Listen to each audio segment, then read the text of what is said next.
तो hello friends, आज का हमारे इस वीडियो का टॉपिक है द मेगलोडॉन वर्सेस लिवियरटैन। दोस्तों, इस वीडियो को शुरू करने से पहले मैं आप सभी को मेगलोडॉन और लिवियरटैन के बारे में कुछ बता देता हूं।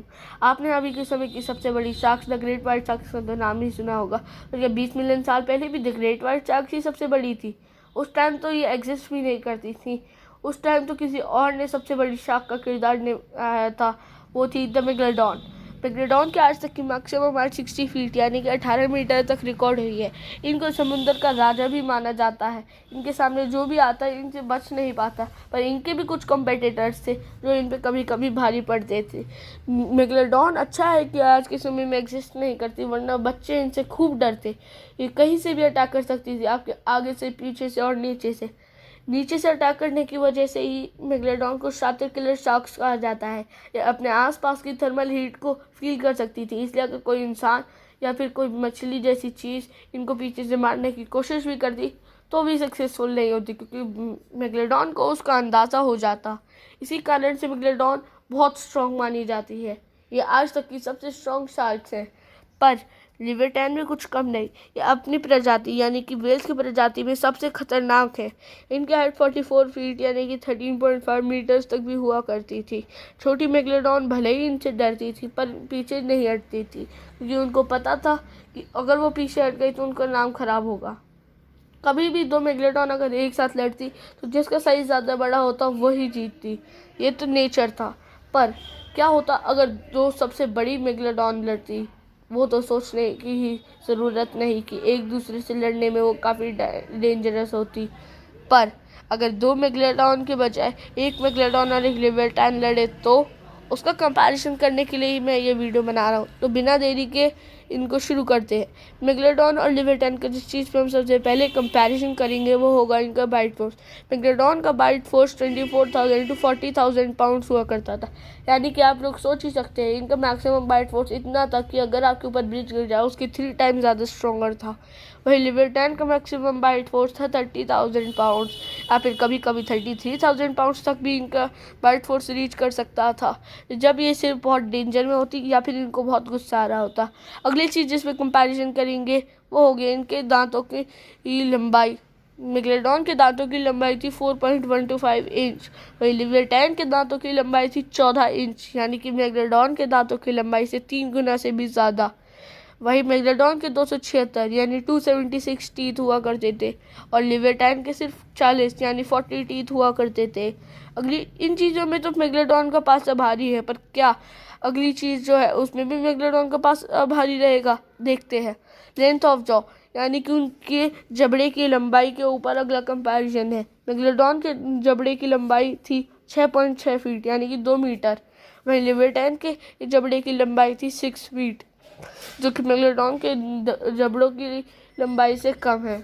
इस बात पे तो आप लोग सोच रहे होंगे कि छोड़ दो वीडियो, पर आगे जो चीज़ है वो काफ़ी ज़रूरी है। आगे होगी इनकी स्पीड और इनकी सबसे बड़ी कमज़ोरियाँ। तो इस वीडियो को अंत तक ज़रूर देखें। दोस्तों, अगली चीज़ जो है वो इनके लिए बहुत ज़रूरी है। अगर लिवियरटैन मेगलोडॉन पे भारी पड़े या मेगलोडॉन लिवियरटैन पे, तो जो भी चीज़ इनकी सबसे ज़्यादा काम आएगी वो ना इनका बाइट फोर्स होगा, ना इनके दांतों की गिनती, ना इनके दांतों की लंबाई, ना ही इनके जॉ की लंबाई, तो वो होगी इनकी स्पीड।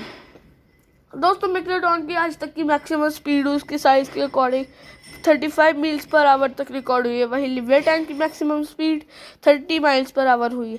अगर किसी तरह से मेगलोडॉन लिवियरटैन पर भारी पड़े तो लिवियरटैन का भागना असंभव तक हो ही जाएगा। वहीं अगर मेगलोडॉन लिवियरटैन से किसी कारण हारे तो मेगलोडॉन को भागने में ज़्यादा मुश्किल नहीं आएगी। मेगलोडॉन अगर लिवियरटैन से एक बार बच के निकल गई तो उसी लिवियरटैन को मेगलोडॉन अगली बार टारगेट करेगी। वो उसके नीचे से हमला करेंगे, जिसकी वजह से उनको शातिर किलर शार्क्स भी कहा जाता है। वो अपने नीचे से हमला करने के लिए ये ही तो सबसे स्ट्रॉन्ग मानी जाती हैं। वो कभी पता नहीं चल सकता कि कहाँ से हमला करेंगी, इसलिए साइंटिस्ट भी चाहते थे कि मेगलोडॉन इस समय में एग्जिस्ट ना करे, वरना ये किसी के लिए भी अच्छा नहीं होगा। एक मेगलोडॉन कम से कम आराम से ये 10,000 लोगों को एक बार में खा सकती थी। दोस्तों, आप सोच ही सकते हैं कि इनकी स्ट्रेंथ कितनी होगी। अगर इनकी कमज़ोरियों की बात करी जाए तो मेगलोडॉन की सबसे बड़ी कमज़ोरी थी, उसकी सबसे बड़ी ताकत वो था उसका फिन, जो उसको तैरने में मदद करता था। उसको अगर वो किसी पे पड़े तो काफ़ी ज़ोर से पड़ता था। दोस्तों, एक 10 बच्चों से बनी हुई स्कूल वैन को भी वो एक बार में मारती तो 1 किलोमीटर दूर तक तो पहुंच ही जाता। तो आप सोच ही सकते हैं, उसके बाइट फोर्स जितना तो स्ट्रांग नहीं था, पर उससे उतना कम भी नहीं था। वो काफ़ी स्ट्रांग था उसका फिन। वहीं लिबर्टैन की कमज़ोरी की बात करी जाए तो वो थी उसकी चमड़ी। मेगलोडॉन की चमड़ी काफ़ी भारी हुआ करती थी, वहीं लिबर्टैन की चमड़ी इतनी नहीं थी।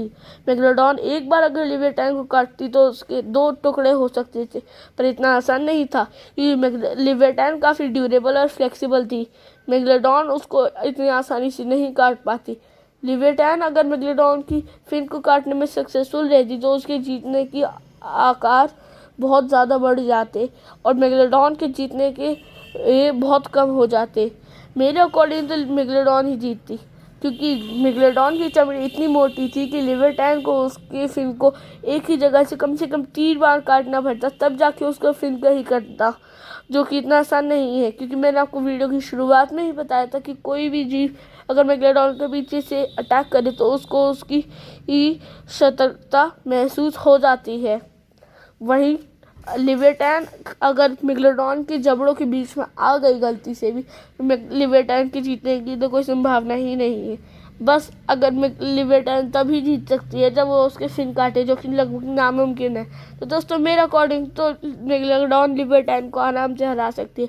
आपके अकॉर्डिंग क्या है, कमेंट बॉक्स में मेरे को ज़रूर भेजिए। अगर आपका जवाब सही होगा तो मैं उसके ऊपर भी वीडियो बनाऊंगा कि आपका जवाब सही क्यों है, और अगर गलत होगा तो मैं उसके ऊपर भी वीडियो बनाऊंगा। तो बस दोस्तों, आज के लिए इतना ही। इस वीडियो को अंत तक देखने के लिए धन्यवाद। मिलते हैं अगले वीडियो में। Take care.